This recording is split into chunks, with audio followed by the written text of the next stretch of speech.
I know that the first half was supposed to be a one state versus two state solution. So I hope that that topic actually even got talked about. The two state solution is a joke. Nobody in Israel believes that it's a thing. Nobody in the United Nations believes that it's a thing. Let's go. Do you see me? Oh my God. I'm tiny.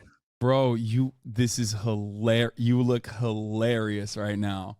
Can I crop this? How do I make this look better? Oh my God, you look so funny. Ethan Klein 219. This is, what room is this in your, what is happening? I had to move upstairs because there's some shit going on in the basement. So I'm in this depressing bomb shelter-esque. Yeah. So, first of all, thank you. The one thing I would suggest is I don't want to see people insulting appearances and shit. And I don't want you to think this is some sort of free fire zone. I understand how all of you feel. I really do. But what we're going to try to do is understand this entire situation and how we can manage to persuade people that Israel's genocidal war on Gaza is not good.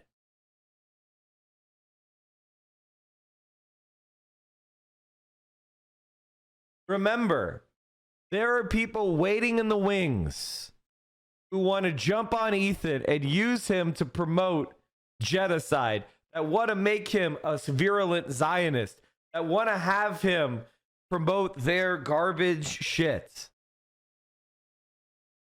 This is the truth. I think all of you are mature enough to hear the truth.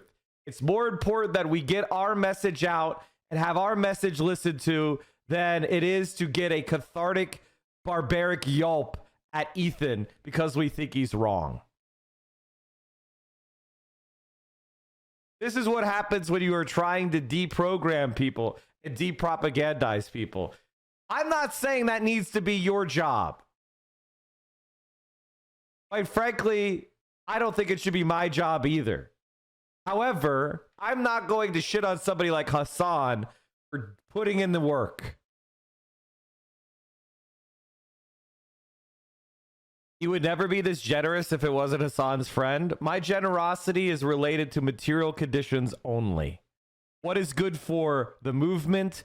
What is good for me? What is good for Hassan? What is good for convincing more people to call for a ceasefire? That's what I care about, and that's all. I don't give a shit about being perfectly consistent across all individuals. Individual people have individualized circumstances, and I have individualized responses. If you don't like it, too fucking bad. Sussy, thank you for the prime. That said, I think you're going to find I'm going to be a little bit more vociferously opposed to what Ethan says. How are you? I'm all right. How about you? You donated to the Palestinian Relief Fund as well, and we got a notice from ANERA.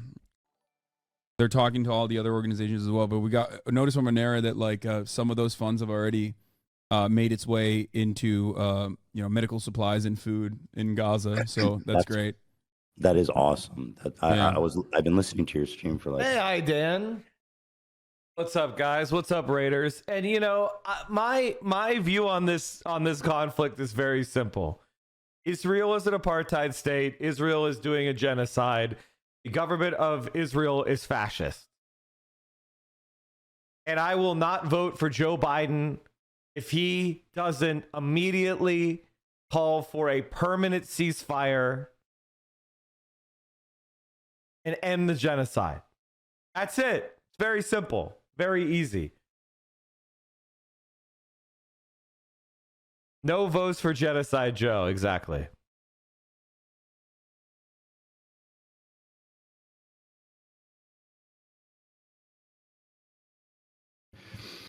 an hour, and I like you. I got a lot of shit from Israelis for donating because they're like, oh, it's just going to go to Hamas. But, I don't, I looked into the charity you picked and it is really highly rated. So I'm like, I don't really think this is going to Hamas. There's no way. You can't, they logistics can steal shit, but it's just food and medical supplies. Yeah, the logistics of it is like also impossible. Like the thing is, you can't even make donations like through to Palestinian charities through like PayPal usually. Like it's already a very complicated process. And it's not just like just for Palestinians in general. The similar structure exists for even like Pakistan, which is like a client state, right? If you were to I don't understand why Ethan gets a million chances to learn when he goes back to the same talking points over again. Why does he get special privileges? I think I've explained it very, very extensively here, which is we're talking about long-term utility. That's it.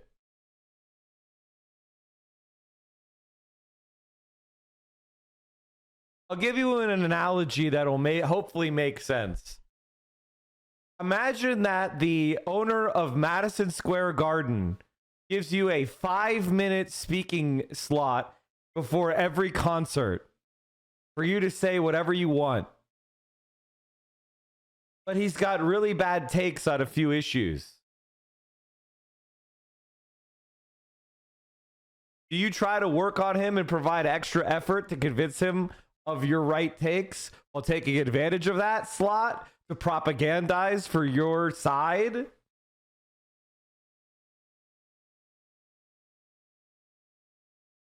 Would that be valuable? And is that different than some right winger on the street yelling at you with a bad take? That's it. It's not complicated. He's getting special treatment because he has a special value. I'm only speaking for myself.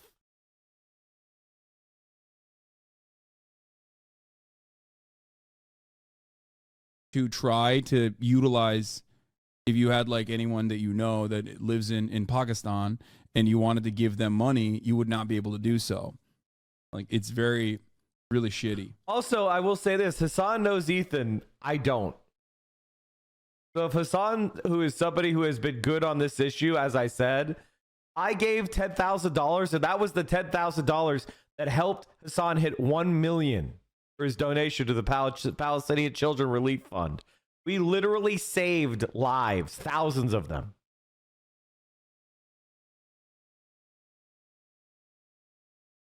And as long as people are going to give us access to their platforms to make our case, we're going to take advantage of that, as long as there are stipulations. Every situation is evaluated and everybody makes their own call.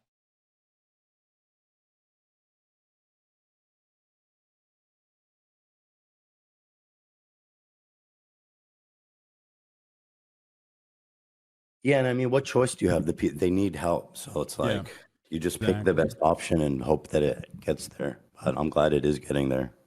Yeah. But yeah, these are also authorized. These are also authorized charities by the Israeli government too. Like you can't fucking operate. That's great. There you go. Yeah. That's even better. You can't operate inside of Gaza without obviously Israel allowing you to operate inside of Gaza. By the way, dude, I got a fucking Air Force ad on your stream, like 3 of them. Yeah, we're getting a lot of military ads on our streams, I noticed. You know what I say? Yummy, yummy, give me that recruiting money. By the way, chat, do not join the United States military. Do not join the United States military. Anyway, yummy, yummy, give me your dumb ad money. Fucking morons. Pay. Also, Ethan not being subbed is very funny. It's $5 fucking, dude. It's $5 fucking, dude. They pump that shit pretty hard, which I feel like is so funny because I think it's because it's like this is politics, so they think like, oh yeah, people will love this, but it's the least susceptible audience that you could possibly give Air Force ads to. Definitely. That is true. I just thought it was pretty outrageous, but you're right. I don't think they're converting anyone in your audience. Yeah. There's a Marine Corps too. So basically, I wanted to talk about specifically the one state versus two state solution. And my approach to this when talking about it is purely pragmatic, and I'm trying to be realistic. I think our goals are aligned in that we want peace, a lasting peace, a meaningful peace. I know it seems like impossibly far away, but I do think there are certain starting points that we need to come from and agree on before, expanding out from there. And one of them is this issue. Cosmic Fox, thanks for I the understand that you are a one state. You don't believe in a two-state solution. I'm assuming I used to be. I used to believe in a two-state solution. I was an advocate for two-state. The reason why we don't believe in a two-state solution is because that was a policy that Israel said they supported, but is bullshit. And all they've done is enforced apartheid and make it harsher every year. They've sent more settlers. Basically, the two-state solution is how they maintain the status quo. Oh, the two-state solution is right there. Oh, you almost got it. Oh, yeah, almost got it. It's a fraud. And Palestinian Arabs have been treated, all right, hold on, chat, as second-class citizens in Israel. State solution. And I think there are a lot of other people who also used to be two-state solutioners themselves that have changed their perspective dramatically over the course of the past couple of decades. Due to the settlements and the rapid expansion of settlements. I think Avi Shlaim is like another person that I can immediately call. He is a Iraqi Jew, famous Israeli scholar, part of the New Historians. He's talked about this before as well. By the way, when you talk to someone, I can't see you, and the stream is delayed. How do you usually do this if you're calling in? Oh, I mean, it's fine if I can't see you. It'd be better though. Usually, I just don't. The reason why I don't show myself is usually because I screen share with whoever I'm on with stream. Because we'll look at Ben Shapiro videos or whatever. Oh, okay. So it doesn't really matter. That's cool. Yeah.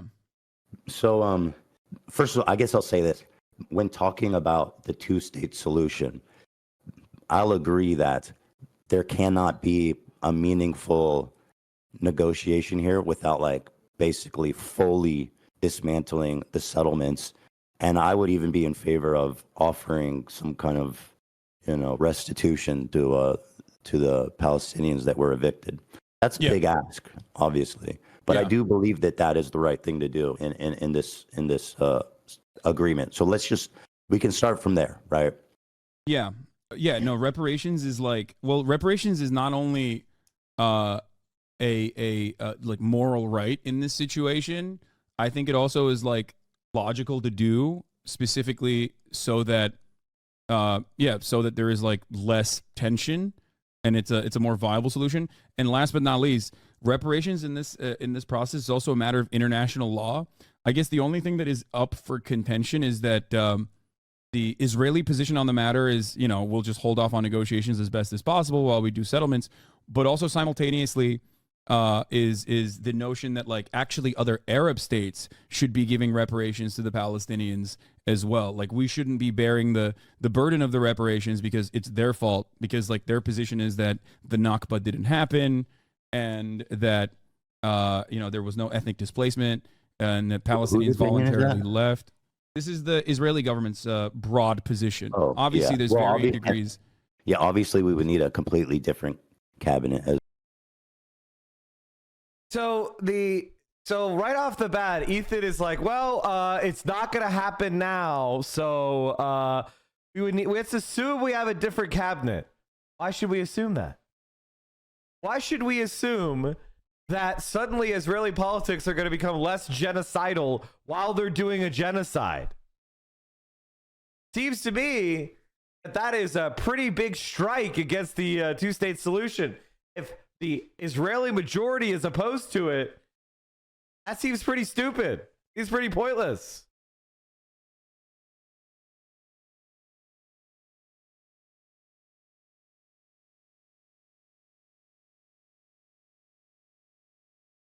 as well, because Oh, yeah, the of one right course. now is, I mean, I believe that Netanyahu and his cabinet are, one side of the same coin with Hamas. They're both. Wait a minute. So, okay. The government of Israel is on the other side of the coin with Hamas. You're right, by the way, Ethan. So, how do you defend that state? You're saying it's a genocidal, violent terrorist state. How do you defend it? It doesn't make sense, man. Obstructionists and violent fucking lunatics. So, starting with all that established, my question to you is this, and again, approaching this from a fully realistic perspective. Realistic. By the way, chat, I got to pause it right here. This is something you see all the time from liberals when they don't have an argument. All right? When they don't have a logical argument based on history and the facts and the evidence and morality, they'll say, oh, it's not politically possible, which is just a bald-faced assertion not based on facts and evidence. What you think is possible is different than what I think is possible. I'm not saying there's no irrational opposition, but if every person who is convinced by facts and evidence changed their mind, what is possible can change. What is possible is not fixed. What is possible is not a law of the universe. This is not a commandment handed down by God that we are all bound to follow. This is your contingent opinion of certain conditions that predominate now. That's why we're having the conversation, to change what is possible. So fuck your opinion about what's possible and what's not possible. Eat shit. Talk about the facts. Talk about the evidence. Show me the reality. And what's right and what's wrong.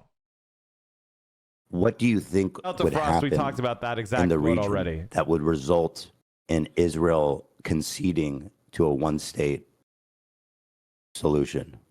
Oh, that's a great question. I think one of the greatest things that could happen in a one-state solution is that you completely limit.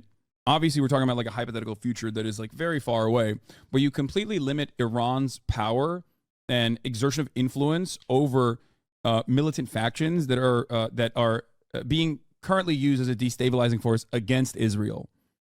The other states are not all that important, with the only reason why I talk about Iran is because Iran is the only. Note for organizers: this combo supports the idea that organizing should be 80% listening, 20% talking. Ethan moves on his positions most when he's talking about his positions rather than listening to Hassan. Exactly. You have to convince people that whatever you're doing is their idea.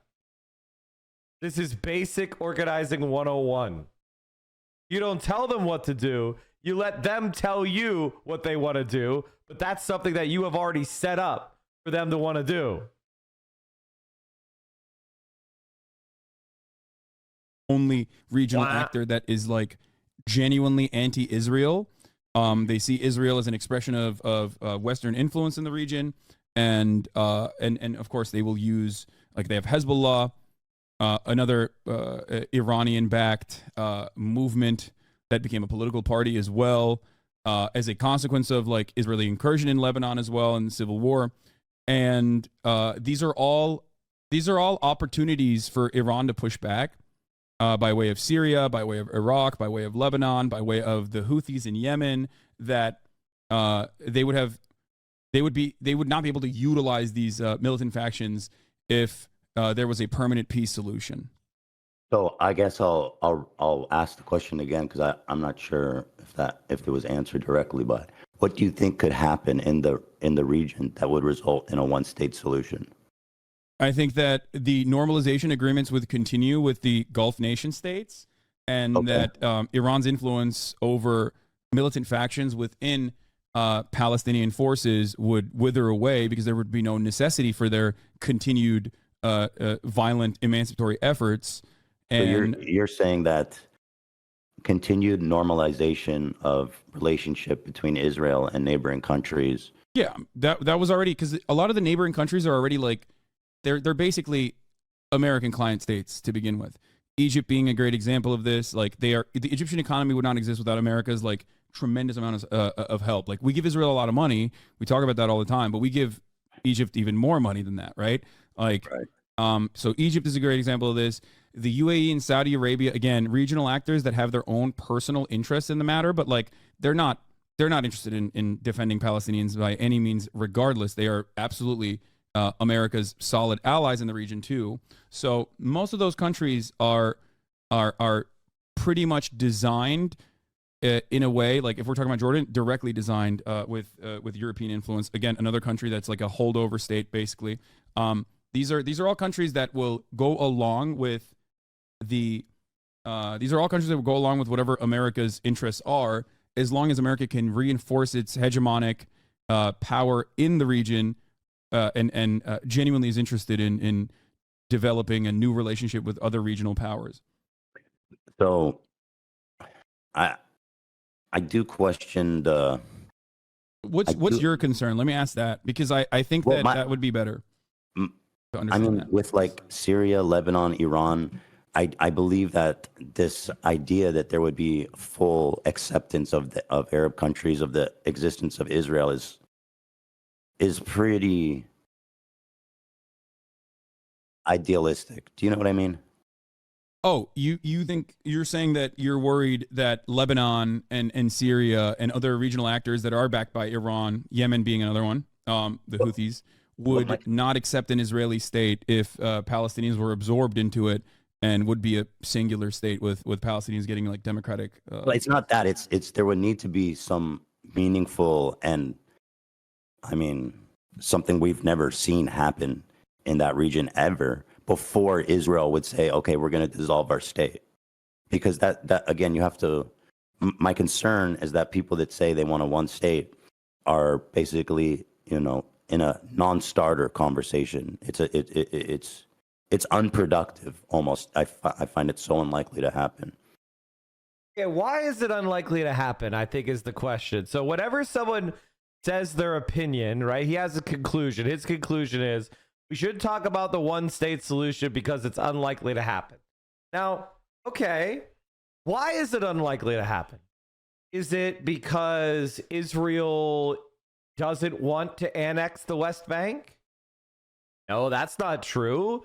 Benjamin Netanyahu's Likud party and the far-right parties that make up his coalition, they all want to annex what they call Judea and Samaria, what the rest of the world calls the West Bank. So it's not about the territory not being desired. Okay, so what do you mean? What do you mean it's a non-starter? What is the nature of the non-starteredness? And I'll tell you what the nature is. The majority of Israelis hold the opinion that Palestinians should not be equal citizens with them because they are not Jewish. That's the non-starter he's talking about.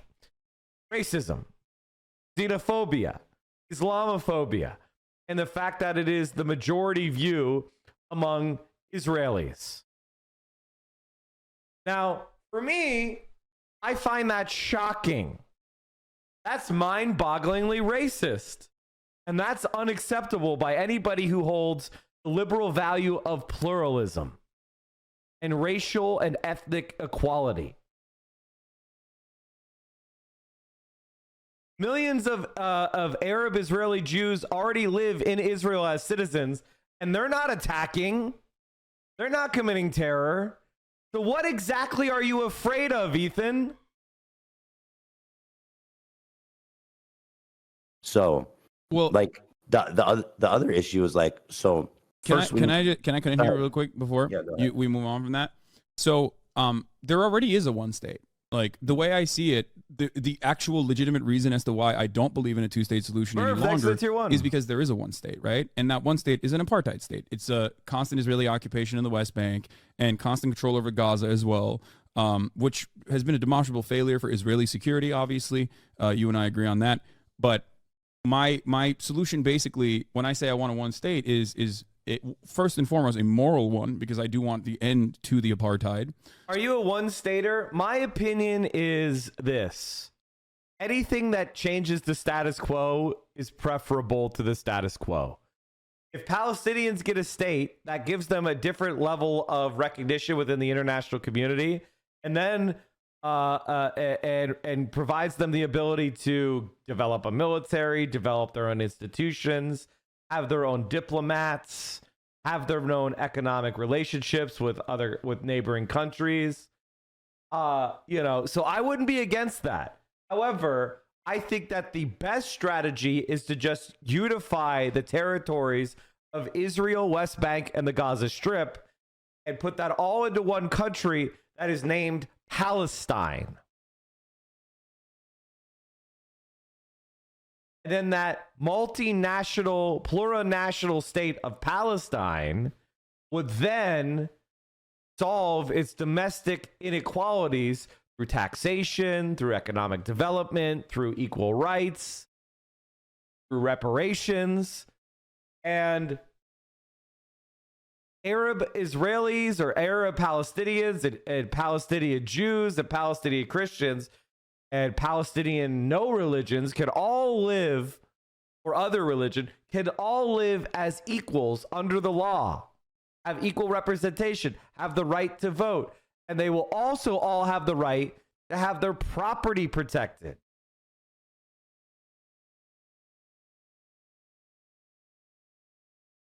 That is the perspective of the most stability. Because one problem I see with the two-state solution is Israel still going to have an apartheid state for Arabs within Israel? Is Israel going to try to deport and remove Arab populations within the territory of Israel? Are they still going to be a Jewish supremacy state? And that's not my view, chat. That's Bet Salam's view, the #1 Israeli human rights organization. Not my view. It's the view of Amnesty International. It's the view of the Human Rights Watch. So if you believe in human rights, that's why the one-state solution is preferable to all the others.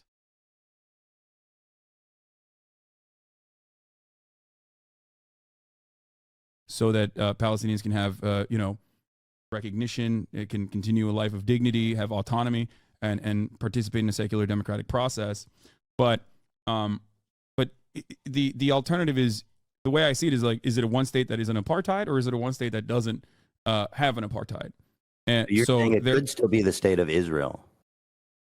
I don't care what it's called. I have no interest in discussing that. I care more about like human beings that live there.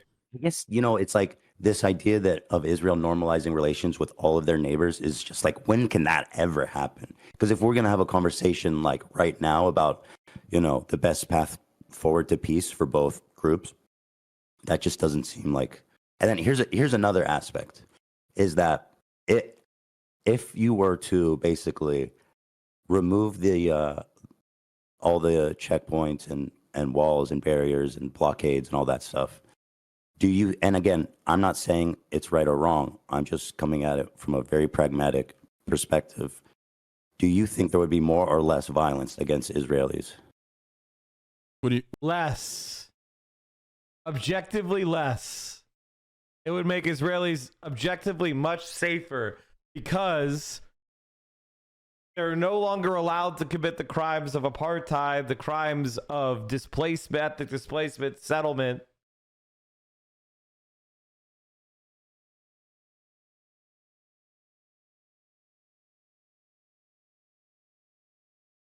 Wait, I'm sorry. In a one state solution, do you think there's more or less violence against Israelis? Is that what you said? Yes. I mean, that's not exactly what I said, but it's close enough. I think the grand stream of things, it would be less. Where am I coming from this? Why am I saying this? Well, because there are good examples of an apartheid state obviously no longer existing when we look at South Africa, as a matter of fact.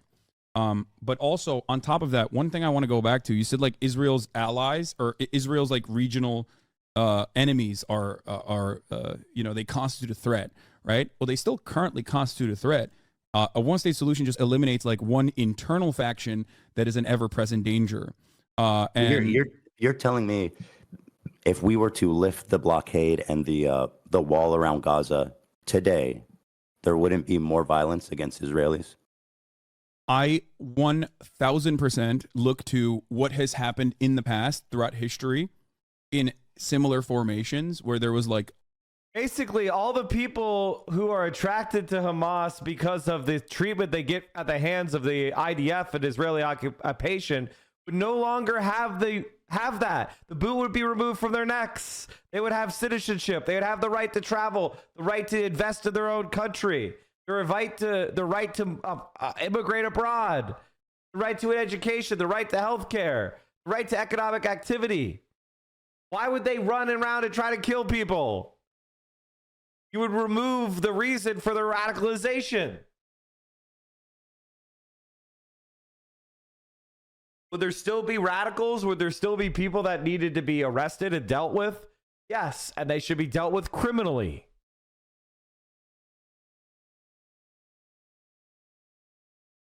a lot of things that we consider to be completely morally unjustifiable. That restoration process often will lead, it almost always has historically led to less violence than the violence of the maintenance of this process. Because you're asking violence against Israelis. I don't know how useful it is to compare it to like other situations because it does have a lot of unique things. For example, I mean, the government in charge of Gaza, Hamas, is singularly dedicated to destroying Israel and killing Israelis. So how I just don't understand how you can say that removing the wall would result in less violence. Because Hamas itself is a mere expression and simply one militant faction amongst the sea of Palestinians, 5 million of them living under the occupation, under the regime. I know there's a ton of peaceful Palestinians, the vast majority, but there's also a lot of Hamas. Yeah, no. So if you're an Israeli, and you how many Israelis support Netanyahu, which, as Ethan has claimed, is a genocidal warmongering freak? He's the prime minister. Is that the question I have for a one-state solution? Is how safe will Palestinians be from the racist far-right Israelis that are currently pogroming and murdering hundreds of Palestinians in the West Bank who had nothing to do with October 7th? But see, the thing is with Ethan, and the reason why this debate is so maddening is he doesn't see violence against Palestinians as important as hypothetical violence against Israelis. And that, my friends, is where the source of all the irritation comes from. He may provide lip service to the idea that Netanyahu is bad, but Netanyahu is in power.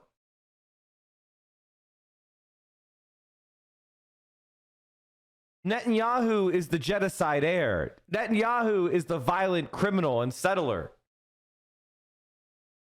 Palestinians have far more to fear from those type of Israeli forces than they have anything so whatever to fear from Palestinians being liberated and committing revenge attacks.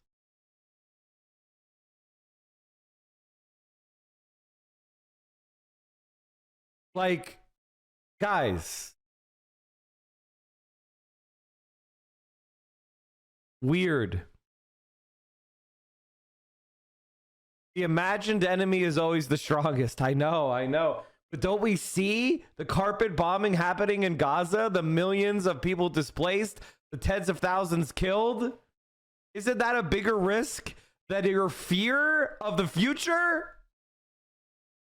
Does anyone believe that the United States, France, Great Britain, any other of the Western countries would stand aside while Jews are genocided?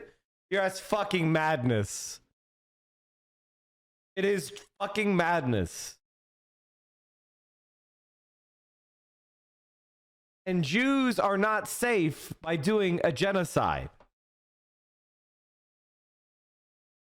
Someone saying we need a one state, that's the only solution.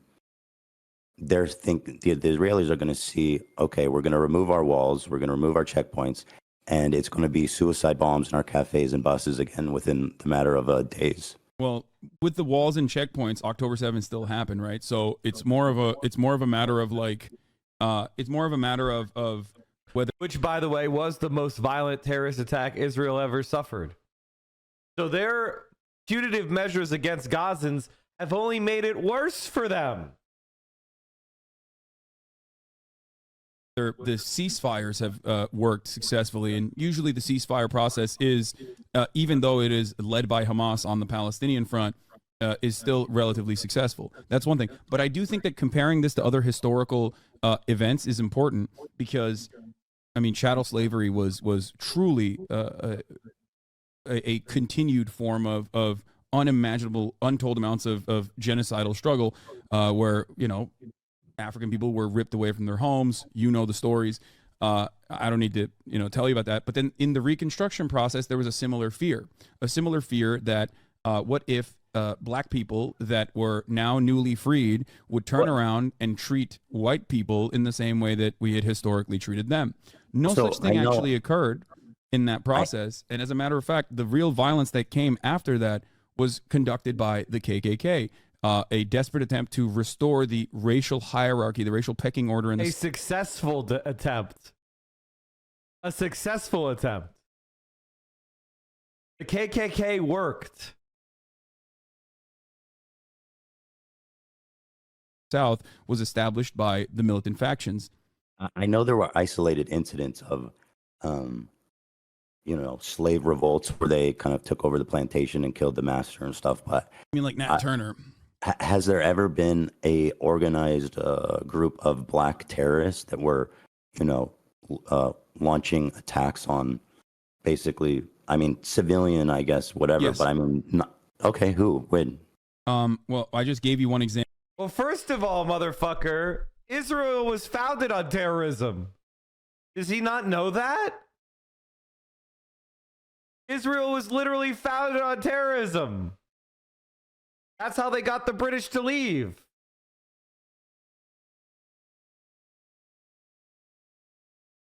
I think one of the things that really bothers me about this conversation is, like, I think you should have to take a quiz. I think you should have to take a quiz before you could talk about this issue. I'm being serious. I saw a clip of Destiny desperately trying to find Palestine on a map. He didn't know where Israel was. And he's going to he called Hassan Hamas-Anabi. Bro, you can't use a map. Why are you talking? I mean, I know why you're talking. You're talking so that I will say this, so you'll get attention. But, like, aren't you ever embarrassed?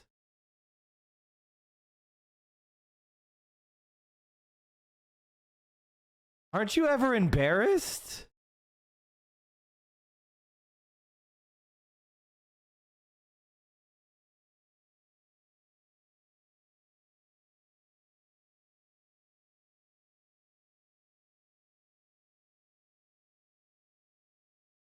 Example, but then also specifically in apartheid South Africa, the ANC in the beginning of the 60s under Nelson Mandela decided to take up violent means because they had tried. Yeah, this is only 16 seconds, but it shows you what I mean.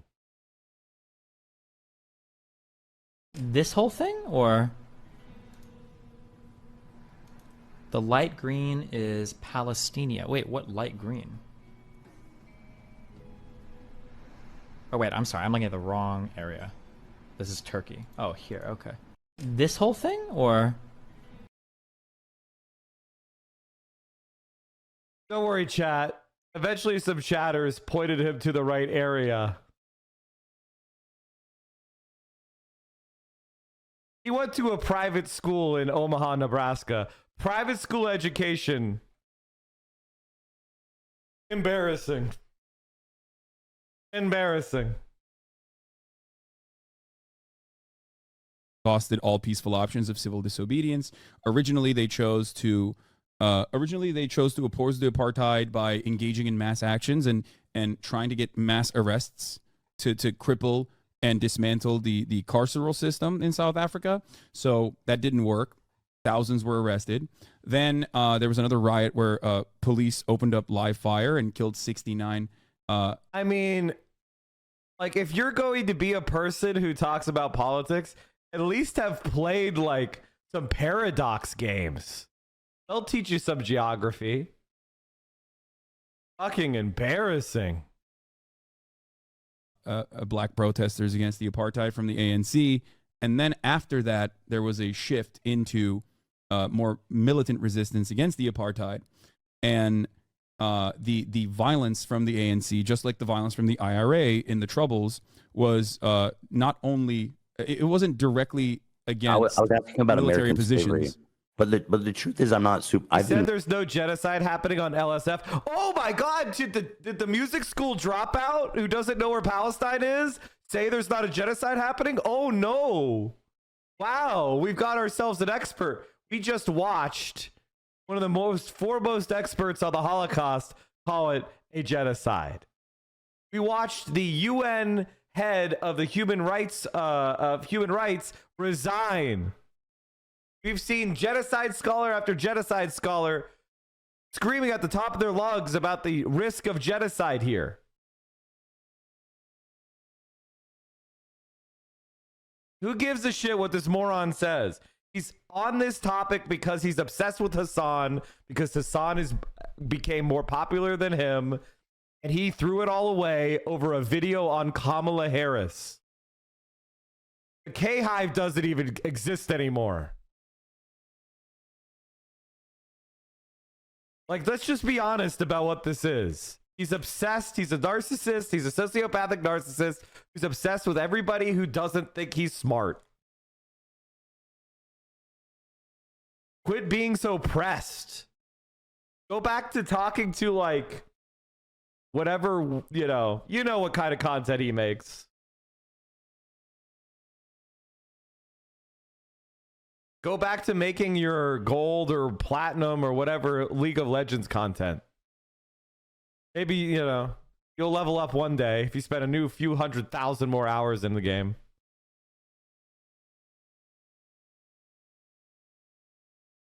Learning a lot about Israel, Palestine, and I don't know as much about like a South Africa apartheid. So let's just stay on, I guess, focused on because I just, to be frank, I don't know what you're citing, so it's not helping me much. Well, the reason why I'm signing that is because you said, like, is there a way? And I'm giving you historic examples that aren't that far off, whether it be the Reconstruction period, but that is too far off if you don't want to think about that.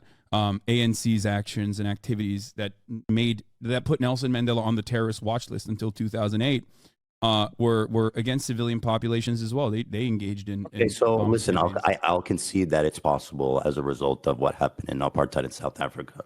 Wow, okay, so he concedes that in a one-state solution, Palestinians will not engage in genocide of Jews. Okay, so that's the biggest objection to the two-state solution, is that you can't trust Arabs around Jews. That's literally their number one objection. Looks like he's just surrendered. But in Israel, as it is now, I don't think you could convince a single Israeli that removing the blockade and borders, checkpoints wouldn't result in immediate violence against them. And that's why I believe it's a non-starter. I don't think you'll ever convince Israel. They bring in 500,000 Gazans to work every day. There's millions of Palestinian Arab citizens of Israel. They're not committing mass violence. So what's going on here? What's going on here?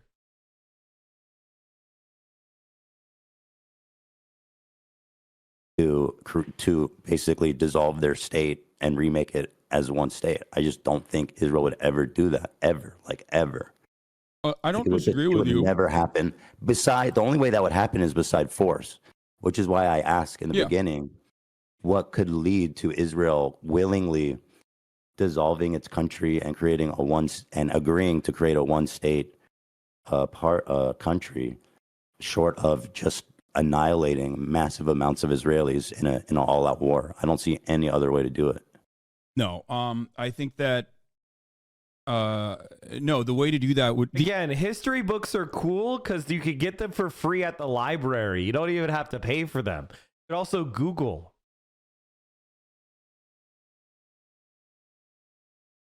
South Africa was a white apartheid state, and then we sanctioned them, and then we pressured them until eventually they willingly dissolved the system of white supremacy, formal white supremacy in South Africa. Strong external pressure can effectuate this change. the enforcement mechanism would be international pressure, but most importantly, the number one most important party at play here, the United States of America. Now, the reason why I talked about the ANC or South African apartheid is because Israel and South Africa were allies in that same time frame, and they relied on one another quite effectively during the Cold War as well. And also, I personally believe that Israel saw what happened during the South African apartheid and vowed not to repeat those mistakes in order to continue being a ethno state, a Jewish ethno state, and maintain an apartheid structure in occupied territories. So that's the reason why I think it's important to draw this parallel. And it's also important because that's how international pressure worked in that situation. It's a very successful and very recent example of an apartheid regime ending with international pressure, specifically with American sanctions. What's up? You think with international pressure, Israel would dissolve their country and create a one state? With international pressure, Israel would do anything that, not even international Did pressure. South Africa dissolve their country when they ended apartheid? Someone help me with this. Did South Africa cease to exist when they ended apartheid? The land was still there. The same people were still there. They just stopped doing the crimes against humanity. Is crimes against humanity Israel's identity? Sure, but just American pressure, Israel will do anything that America I think wants. it's important for you to understand that will never happen. And I say this not from a right or wrong perspective. I'm just saying this from pragmatically. I know Israelis. I've lived in Israel. That will never, ever, ever happen short of all-out war. They will never give up the country, ever. It will never. It's 0% chance. No, I understand that. I know that there isn't a willingness. Here's the counter. I mean, I don't agree with that at all. That's basically because they're getting carte blanche from the United States and Europe, billions of dollars in military aid. They have full trade rights with the United States and with Europe. You start chipping away at those things and their material conditions drop, and the alternative is peace. Many of those people are going to change their mind.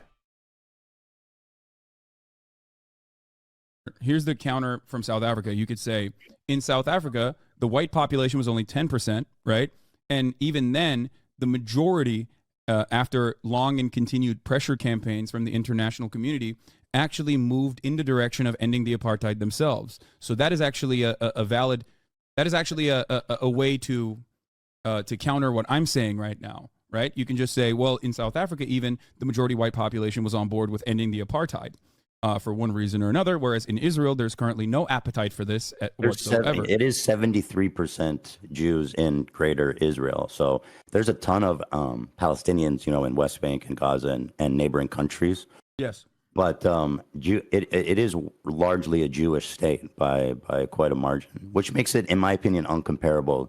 It's not apples, it's not apples to apples with apartheid. Because they're gerrymandering the parts of the area where Arabs live and denying them a vote.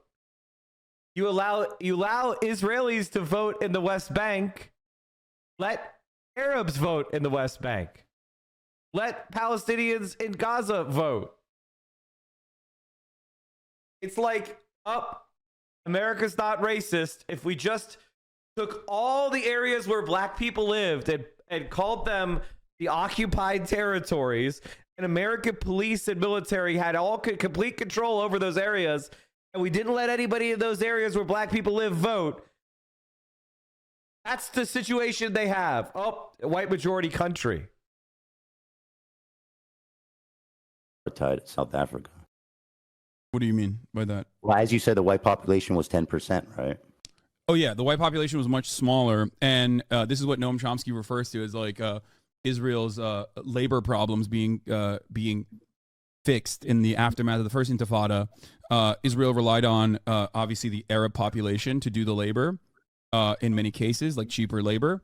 And after the first Intifada was fought with strikes and stone throwing and the like, Israel moved in a different direction. That's why there's like a new population of a labor force that is often imported in, whether it's Sudanese refugees or whether it's Thai workers that are able to work like a cheap labor force that isn't.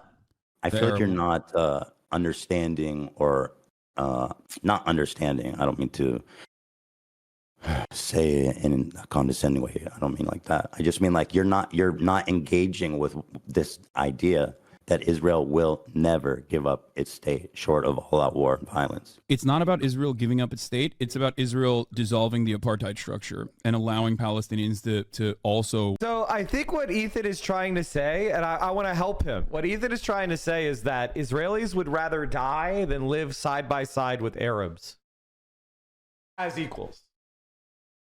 He's saying that Israelis would rather die live side by side with Arabs. And I don't agree with that. I don't agree with that. I don't think it would take an all-out war to force Israelis to accept Palestinians as human beings. I don't agree that the majority of Israelis would rather give up their lives and their families' lives rather than live with equality and peace with Muslims and Arabs. How do I know this? Because I have the example of America. And Muslims and Jews live side by side in America peacefully. Many of the Jews that, are dual citizens live right side by side, Muslims and Arabs in America peacefully. So I don't think that Israelis would fight to the death to avoid living in a state where they have equal rights with Arabs. That's nonsense. I don't agree. Be a part of its democratic process. So then that's what and I go do back understand to. that there is an appetite. I do understand that there is no appetite in Israel whatsoever from the 73% Jewish population, especially in doing such a thing. I totally get that. There's two considerations here, or three actually. One is the moral one. I think you and I both agree that that would be a good thing, right? Ending the apartheid would be a good thing. The second consideration is a matter of international law, and the last one is obviously what this would look like in practice. So when I talk about the morality of the situation, I think you and I are both in agreement. But when we're talking about it in a practical application, you have concerns, but concerns that revolve around Israel not wanting to do this and fighting against it tooth and nail. Right? They will literally, it will never happen. I completely understand what you're saying. I completely disagree with you, and I think if you understood what you were saying, you wouldn't agree. Do you think Israel could survive without the support of Western countries?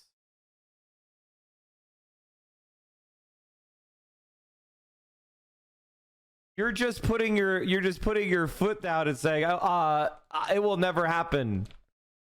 But there's no evidence there. That's just your opinion, man. People said that about South Africa too. People said that about the Deep South. There was massive, massive resistance to the civil rights movement. But guess what? Eventually, they had to deal with it. I agree that as it stands currently, that the Israeli government would refuse to do this. The Israeli population would not be receptive. Everybody. Yeah, the Israeli population would not be receptive to it. Ultimately, it still doesn't change the reality that this would be an ethno-state, and there's pressure campaigns that could work from the international community that could sway the Israeli. I don't think, dude. It doesn't matter whatever sanctions you can dream of. you're not going to convince Israel to dissolve their borders. You know, you have to like, and again, I'm not justifying, I'm not defending anyone. I'm only speaking pragmatically about where do we start talking about this conversation of peace. Okay. You know, another thing you have to understand is that a ton of the Israeli population are people who escaped the Holocaust. And when they came down there, they bring generations of paranoia and, you know, persecution. And so there is, I believe, a widespread belief held by nearly every Israeli that if the borders would dissolve, if the borders would come down, there would be a massive genocide against Jews. And that they believe that. And I don't know necessarily to what extent that might be true, but I can tell you for sure that that's what they hear when they think one state is basically a bunch of Israelis being massacred. That's what they hear. That's what they see. And that's why it will never happen. Okay. So the paranoia that people have or Holocaust survivors. Well, first of all, I want to just say this, that Israel depends upon, like, let's just look at their economy. They export 64 billion worth of products and they import 92 billion. So they have a massive trade deficit. The top exports of Israel are diamonds, integrated circuits, refined petroleum, medical instruments, and other measuring instruments, exporting mainly to the United States, China, Palestine, India, and Germany. They cannot survive without foreign trade as a modern country. It's just not a thing.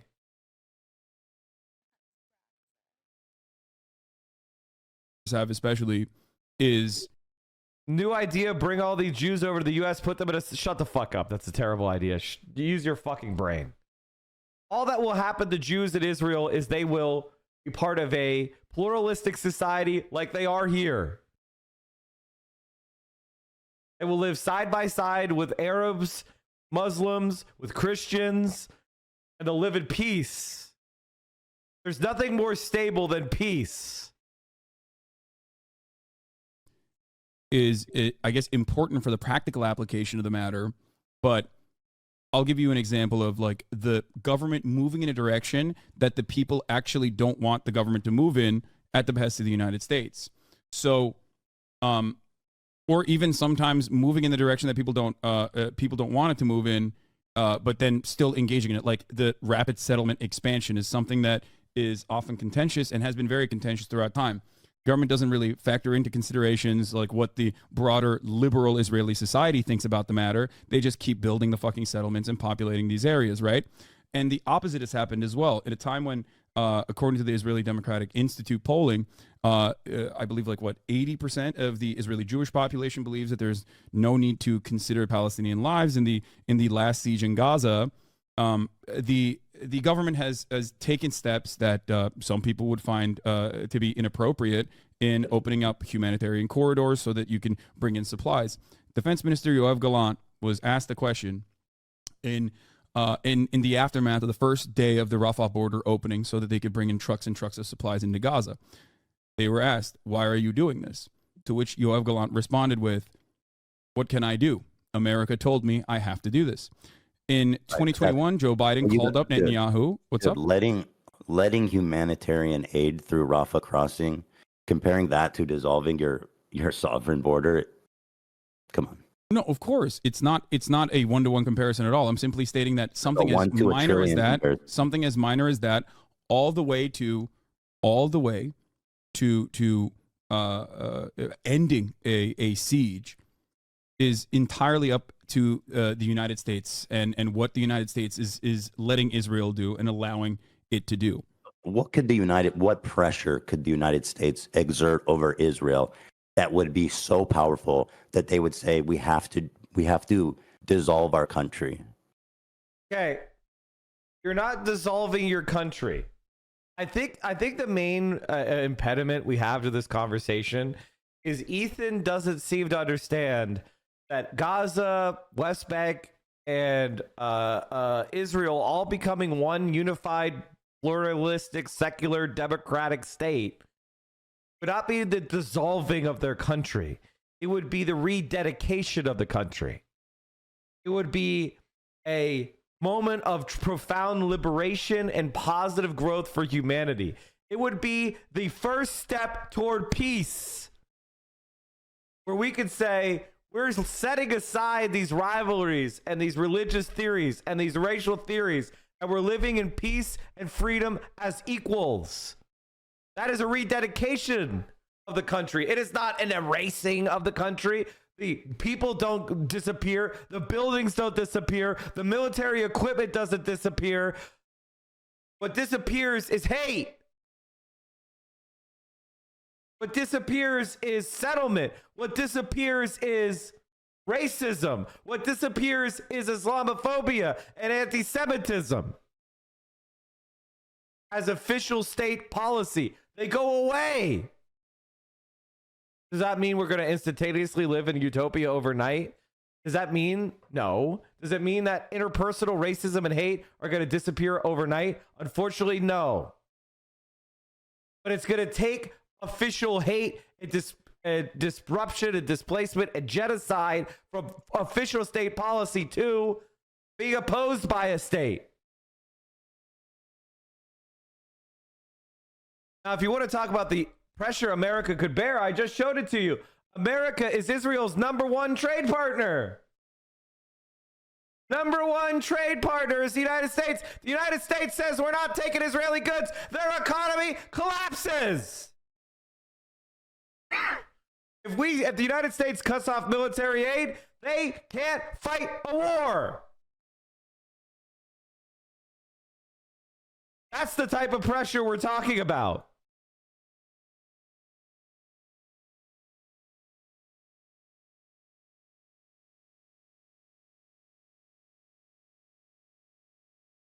First of all, I don't believe that this would be a dissolvement of Israel as a nation state. It would simply allow the Palestinians that are currently under occupation to be also a part of the democratic process. And it also would not happen overnight either. But if you're asking me the question, it's sanctions. It's the shutting off the money faucet. It's shutting off bombs. I mean, we were just looking at it. You said you were watching the stream earlier, so you probably saw this already. But like, we shipped 2 different, I think, mobile. We shipped 2 different mobile Iron Dome trucks into Israel. We are consistently shipping in Mark 84 rockets into Israel so that they can directly use this on the offensive, by the way. Like, this is not even a defensive weapon that they have. This is specifically so they can engage in offensive posturing in the Gaza Strip. So without America's involvement, Israel would not be able to behave in the ways that it has so far. America could just as easily tomorrow, with one phone call, turn on, call Bibi Netanyahu and say, enough, cut it out, you're done. Joe Biden has done this in 2021. Even Ronald Reagan has done this in the past. George W. Bush has done this, or George H.W. Bush, sorry. So we have a lot more say on what Israel gets to do than vice versa. So your statement is that if America stops selling Israel bombs and arms, then they will, I say dissolve the country because, again, that's how the people in Israel are going to view this. Mm-hmm. It won't be the same place, for them. And to them, their security is paramount. We're not selling the weapons, we're just giving them weapons. Okay, so you don't think that Israel could get bombs from other places? Certainly, but Israel is our ally, and Israel is going to get the same bomb. The long answer, there's a short answer to that, and there's a long answer to that. The short answer to that is no, they can't.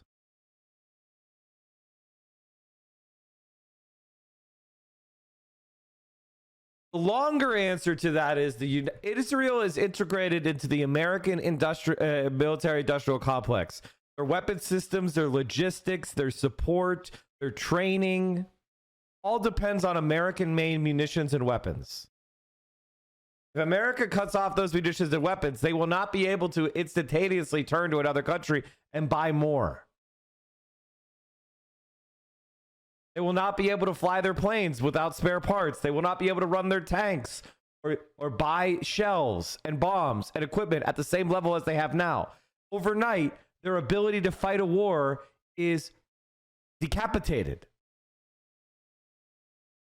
So, no, Israel doesn't have the ability to just turn around and buy it from somebody else. Especially with the United States withdraws its protective hand of Israel in the United Nations, there would be unanimous support for sanctions. There would be unanimous support for a peaceful settlement. There would be unanimous support for a ceasefire. The reason why we don't have that now is because the United States is working overtime to give Israel diplomatic cover. Everybody knows this.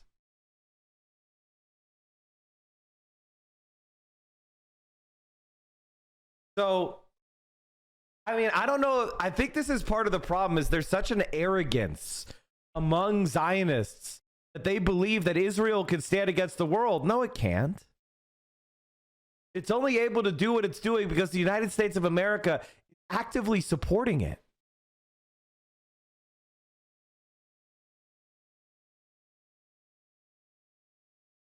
Israel relies a tremendous amount on U.S. aid, right? To the tune of $4 billion, but also Israel engages in a lot of trade. For example, in 2013, Israel was offering weapon schematics, U.S. weapons to China.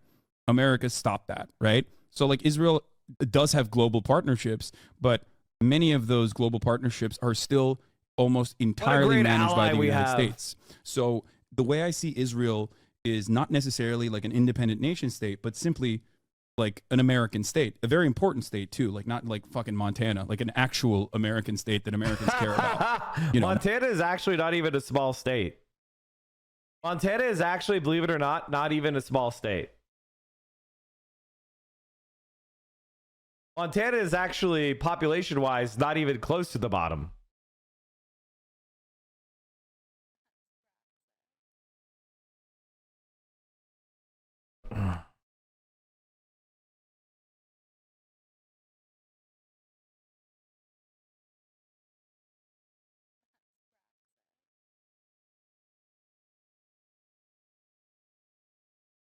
Wyoming, Vermont, Alaska, North South Dakota, Delaware, and Rhode Island are all smaller. In fact, Montana has 2 congressional representatives, not even 1. They got 4 electoral college votes. Hate to see it, chat. More like New York. We love the people from Montana. We kid them, but we love them. But so for that reason, America has complete control over Israel's trade relationships. Obviously, there's like, there are obviously times when, you know, some Israeli actions will over leverage or overextend itself that like Americans will get mad at. But ultimately, they're still fine with it. Like Pegasus. Are you familiar with Pegasus is? Yeah, of course. And Israel, and I'm sure there's lots of other countries that would happily love to use that in exchange for any fucking thing that Israel wanted. If there was to be a. So basically, he's like, yeah, you know that spyware we put on activists' phones? Israel would promise that to all the dictatorial regimes in the world. Man, I wasn't convinced that Israel was bad until you threatened to give resources to those evil countries in the world. Wow, what an empty threat that is. Their ties to be severed. Yeah, so like America has been very critical of the Pegasus software, right? Like because it's so invasive, the surveillance technology, and yet America also uses Pegasus. So like it's more so, it's almost always this like, hey guys, don't do that, and like finger wagging publicly while simultaneously, you know, helping Israel continue doing whatever it's doing because it's America's influence over Israel is great, but I think it's absolute. I mean, Israel was fighting to defend itself before America gave a fuck about the region. So I don't see, I genuinely think that it will never happen. Even if America was like, I'm cutting your aid, this relationship is over unless you open the borders and create this new state. I think before America. Never. Okay, first of all, we would never just do an ultimatum overnight without establishing Israelis' security concerns without having negotiations with armed groups, without isolating those armed groups if they refuse to compromise. Like, what the fuck are you talking about? Why is Ethan's version of the one-state solution so hackneyed and so ill thought out? Like, what are you talking about, man? Nobody's like, okay, we're now just dismantling every security assurance. We're making the military police just disarm. They're all going to get daisies to walk around. Nobody will do any effort to make sure that violence doesn't break out and that radical groups are contained. We're just going to, we're going to let them do whatever they want. What the fuck are you talking about?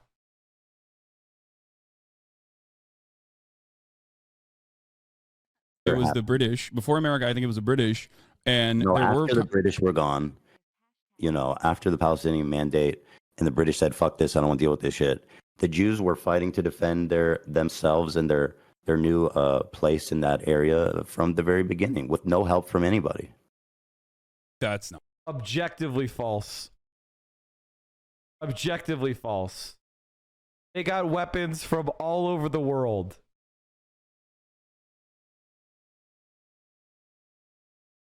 I mean, that's not true. They were shipping in weapons. Even under British occupation, they were still shipping in weapons This is illicitly. after British occupation. I'm talking about like But also- 1948. Who was supporting Israel in 1948?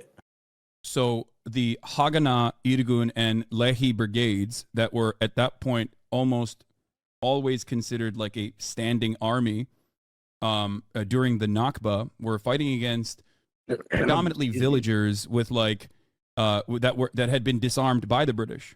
The Zionist brigades at that point, even before England pulled out, even before the British pulled out, were being trained by the British forces, while the other side was being disarmed by the British forces. That's why there was an asymmetry to the violence even then. Over the course of the years, but specifically during the Nakba as well, 6,000 Israelis died, whereas 15,000 Arabs died, with 750,000 Arabs being Palestinians being expelled from their homes. The reason for why this happened wasn't because, you know, you had rugged fighters or whatever. I mean, they were great fighters too, but it was also because it was a broadly civilian population that was being slaughtered, and by a militia force that was trained, had weapons, had even a plane, had armored personnel carriers, whatever it looked like back then, and had much better weapons as well. So I mean, listen, this stuff is just not comparable. I mean, if you look at the United States during 1948, there was an arms embargo during the time. yeah, and they sent in illicit weapons into Israel regardless. That's what I was talking about. Yeah, They but- got it from France and they got it from many other areas. Can you provide a source on that? Because that's yeah. not how I understand it went down. I think they also got Czechoslovakian weapons too, if I'm remembering correctly. Does he thinks that Jews just like got guns dropped from like just materialized from thin air? Like, what are you talking about?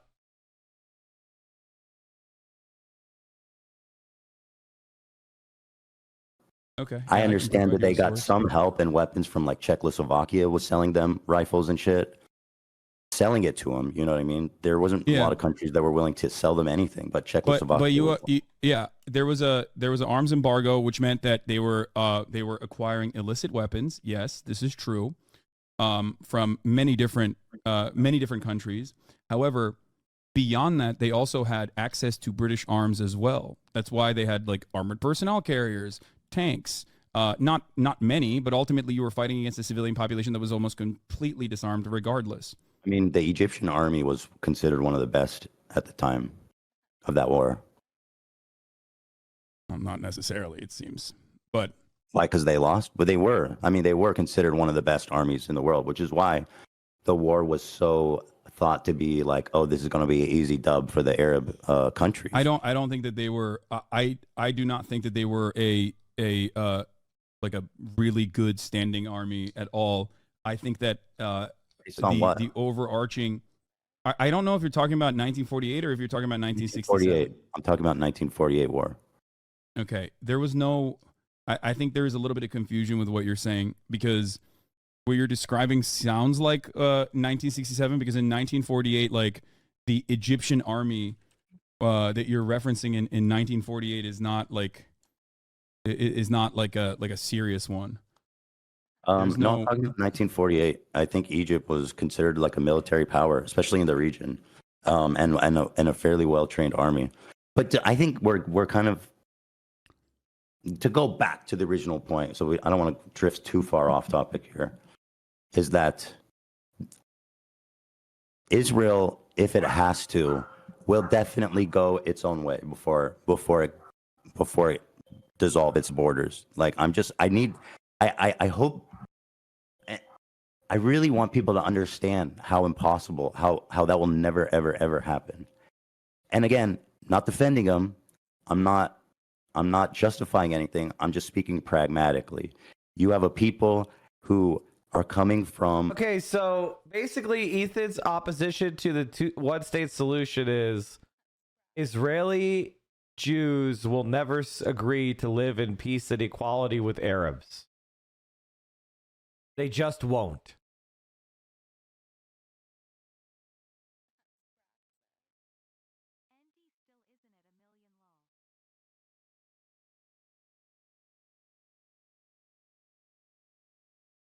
I mean, I disagree. As I've said before, I think Israeli Jews can live next shoulder to shoulder with Muslims because they do that all the time. So, does he at least have like a poll or evidence or anything other than his just strongly held personal belief? I'm not trying to roast Ethan too much. I just don't think he legitimately understands what evidence means. I don't think he understands how you make arguments. Like you have premise, conclusion. Okay? He just states his conclusion. Jews and Israeli Jews will never accept a one-state solution. Conclusion. Where's the premises that led to that conclusion? I don't think it's unreasonable to ask him, what are the fucking logical arguments that make you believe that? What are the logical arguments that believe they can't change their mind, even if they oppose it now? And also, I mean, I would never feel like I could speak for every American, let alone state definitively that my opinion is the fact and it could never change.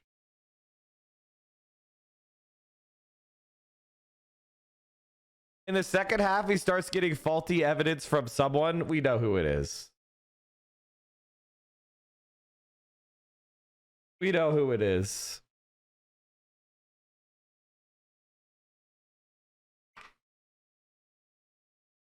Somebody whose entire education is Wikipedia and whatever the first page of Google results gives him.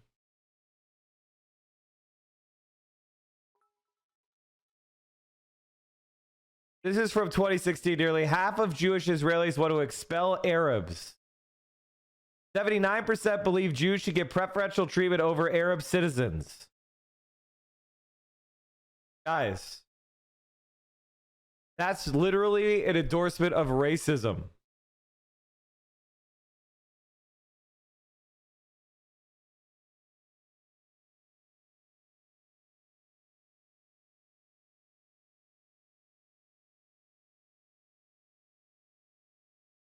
IDF says it captured key Hamas posts in Gaza City, killing 150 terrorists.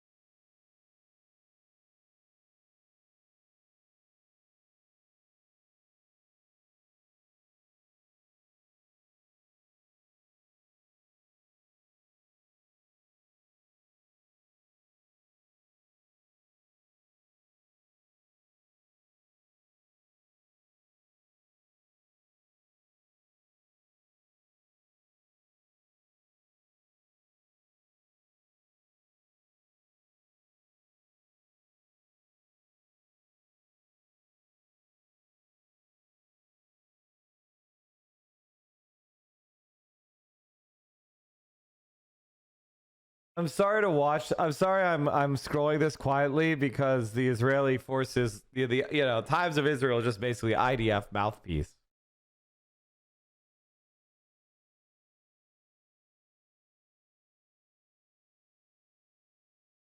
This systemic genocide coming and getting their own borders here, right or wrong, again, just being pragmatic.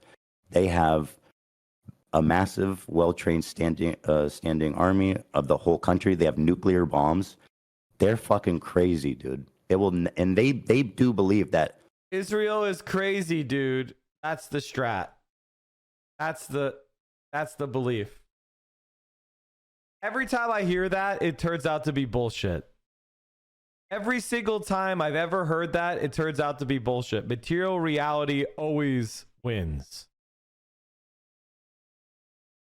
dissolving the borders would be a second genocide. They believe that, all of them, almost all of them, I'd say. And so you have to reckon with this reality that with the one state, it's impossible.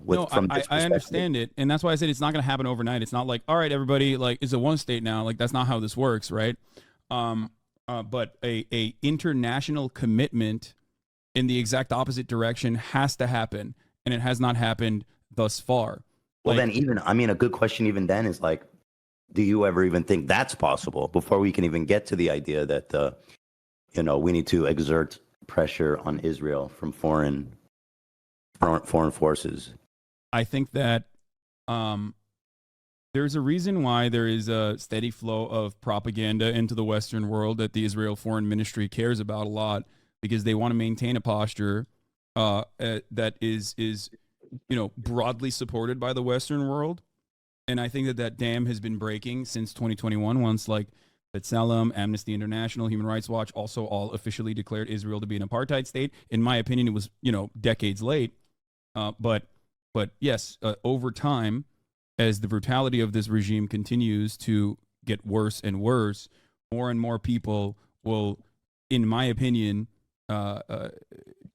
keep continuously protesting Israel's actions, and will push for more push to get Western leadership to pull support away, and ultimately even move in the direction of sanctions. This kind of timeline are we thinking here? I'm not entirely. I don't know. I don't know how long this will take, but I won't stop fighting for it. It doesn't go on that long. It sounds like that's a really long plan. Well, there's not really. I mean, the inverse of this is also a really long plan, and the really long plan revolves around Israel continuing to, like, slowly but surely engage in pogroms in the West Bank, turn a blind eye to it, or directly arm the settlers like Itamar Ben-Gvir has been doing, and continue to push Palestinians in the West Bank further and further away, with the ultimate goal of, like, maintaining an ethnic cleansing and ethnic displacement campaign in parts of Gaza, maybe even annex further and further, because, like, everybody fully understands that there's no way to, like, eradicate not just Hamas, but just like a means of violent resistance against an apartheid, right? So if it's not Hamas, then it's Hamas too, right? Hamas in and of itself was not a real entity that was even remotely popular in its formation, moving away from a charity group, an Islamic charity group that, like, literally was getting funding from Israel as well, to an actual militant group in 1988, to one that switched over to start using suicide bombs on civilian targets in the aftermath of 1994. So one thing I learned about Hamas, because it's easy to look at Israel and look at all the obstructionists to peace. So what we have here, chat, is a situation where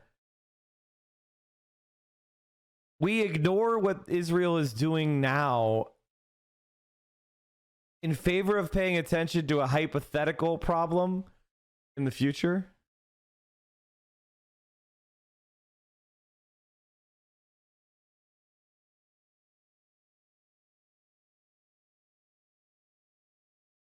Like, Israel is doing ethnic cleansing and genocide and displacement and settlement. Why isn't those crimes of today take precedence over hypothetical crimes in Ethan's mind? I don't understand. I don't understand. Could someone explain to me why that is?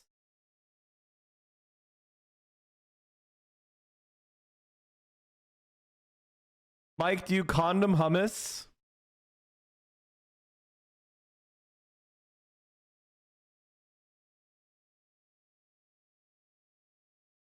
This is literally my saying. How other people got this on their channel before me? This is my saying. Unless I heard it from somebody else. It's possible that I didn't come up with that.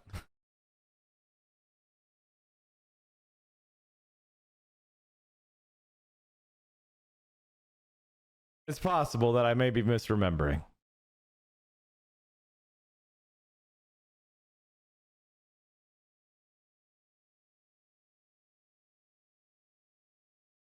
All right, I want everybody together. I want all of you in one voice to do something that's incredibly important. I need you all to condom hummus. Everybody start condoming hummus. Everybody condom hummus.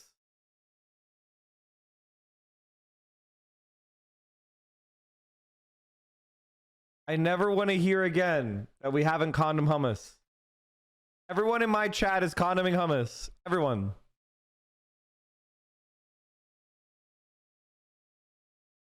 Everyone is condoming hummus. So my chat is unanimous in its condemnation of hummus.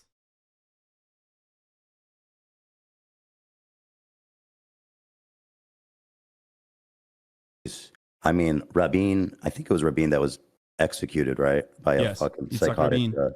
And they were so close. They were so close to peace. But Hamas Wonder why he got killed. actually rose to prominence in opposition to the PLO peace talks.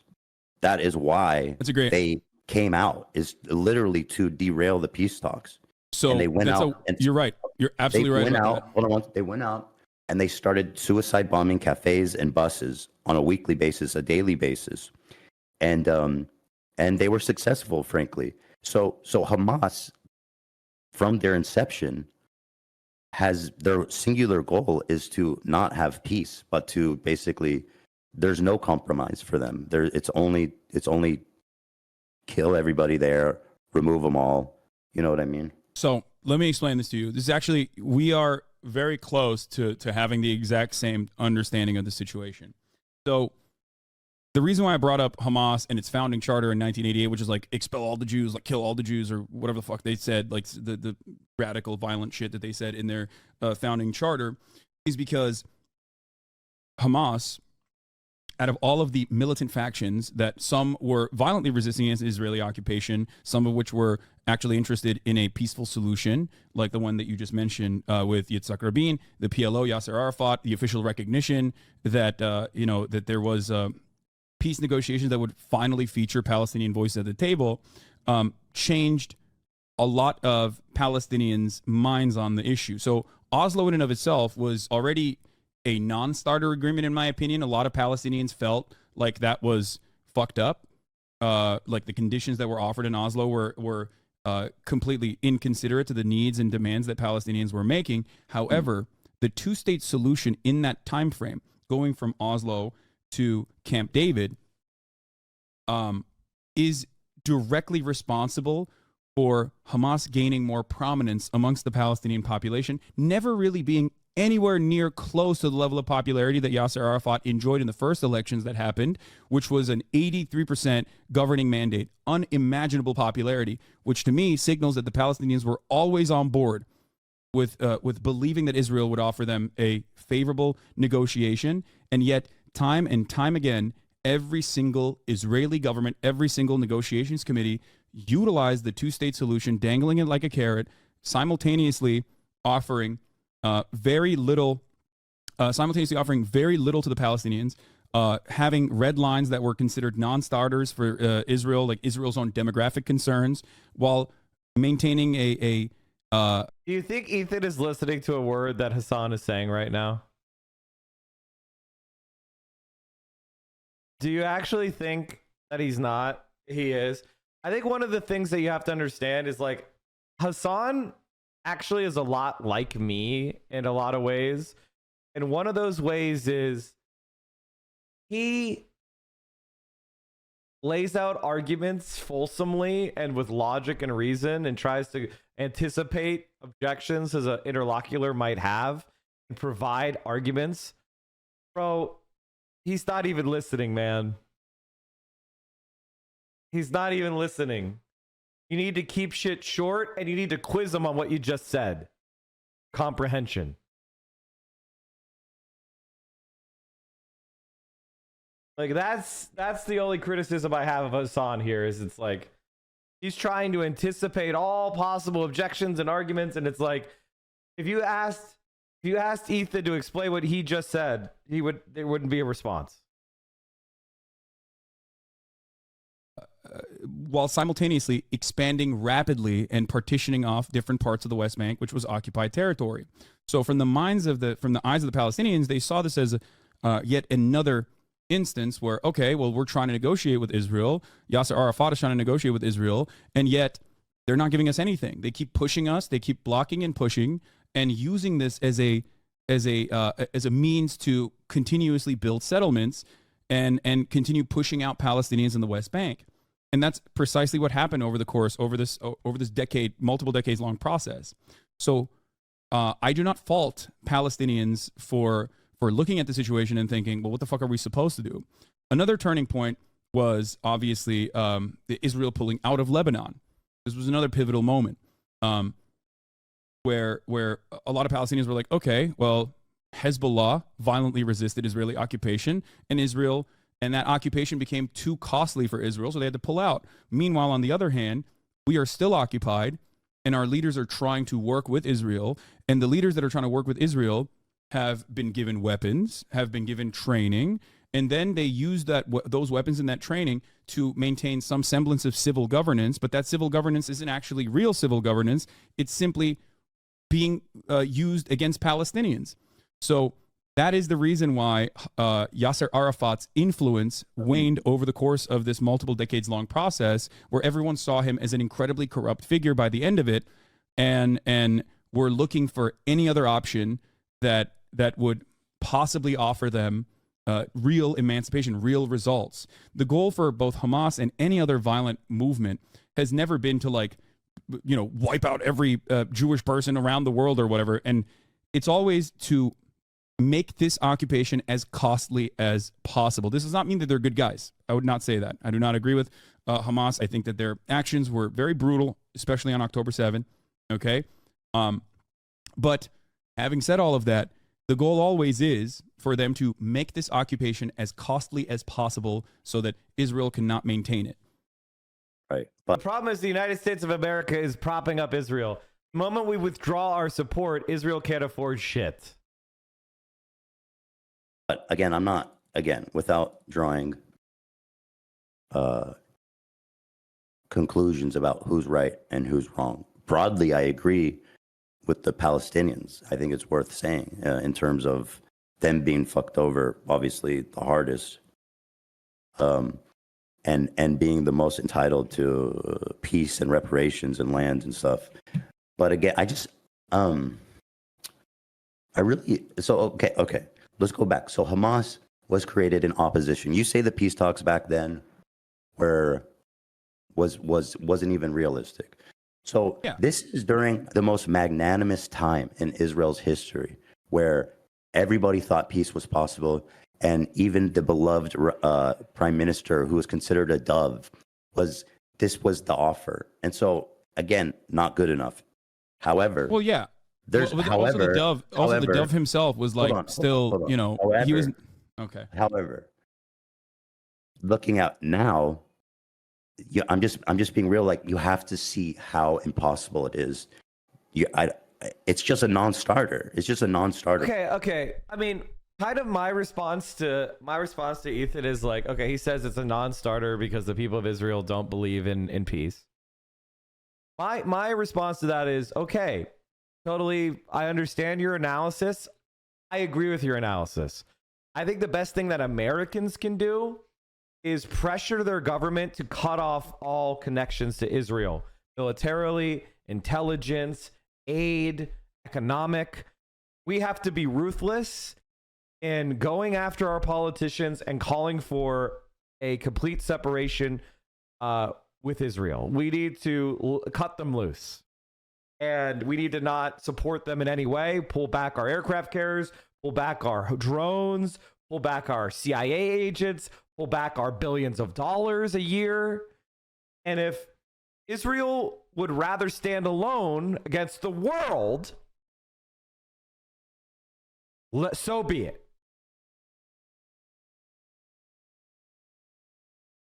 So be it. And I won't argue. I agree. We need to focus on our own shit. We're going to focus on not supporting Israel. With Israel, it will just never, ever, ever happen. And another question I have to ask you, And I guess, we'll see if the pressure works or not. I think it will. Ethan says it won't. But when the choice is between actively supporting genocide or not supporting genocide, maybe I can't stop the genocide. Maybe Israel is going to do the genocide no matter what. You know, like I can do? Stop supporting it. So I think that is a good place to call it. I think that's exactly a good place to call it. I've heard almost an hour of Ethan's arguments, and that's it. That's a good place to call it.